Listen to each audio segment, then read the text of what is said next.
جمايلش علي كثير يا بسمة، أنت وفية وأصيلة. تقدري تكوني هكذا؟ احنا خوات. الحمد لله اننا راقبت ابوش، عرفت مكانش. ولا كنت الآن ميتة أبكي عليش. الحين فين عتسيري؟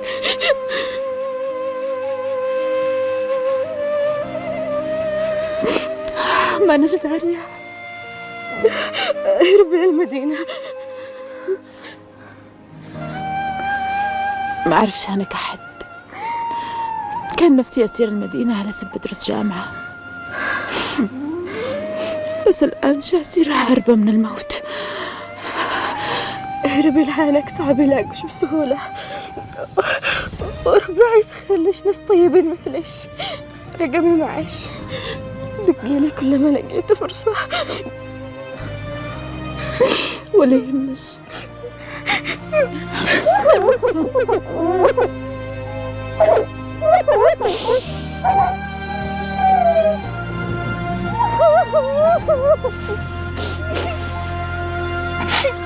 اسمعيني يا بسمة، أمانتش أخي نجم، أختي أميرة، كلام الناس ما يرحمش، قلدش الله بأخوتي.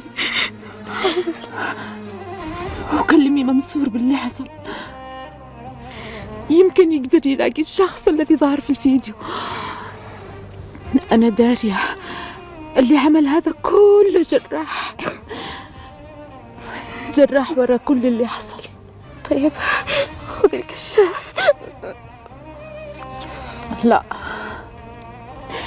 مش امشي على ضوء القمر. يلا الله معش. ودعتك الله.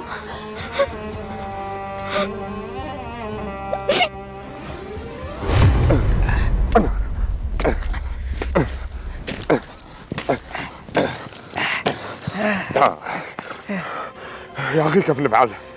تعبنا حفر وما بش معانا مفرس. خلاص ندفنهم بالحاصل. ندفنهم انت بصير تعملوا الحفرة ما تكفي حتى الكلب. خلاص نخلي الضباع والنسور تاكلهم، الناس يحملون الثقيل، ندفنهم وهم بيزوا السير والأدوات بس. علي ما علي انهم بيعتبرونا حمير الشقاء. تقول؟ قد قلت. خلاص اسمع، انا ما عاد اشتغل ولا عاد احفر ولا افعل شيء، نقول ان احنا دفناهم. اشهد لله انك لاس. هيا رحنا من هذا المكان، قد انا مفجوع، جثث وجن وشم الدم يكسر الراس. يلا هيا. لا اله الا الله يبقى ويدوم، حي قيوم.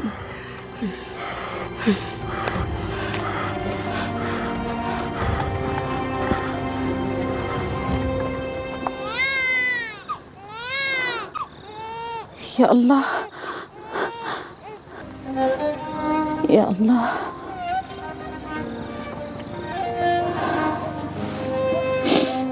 كيف سخوا أهلك يرموك في هذا المكان؟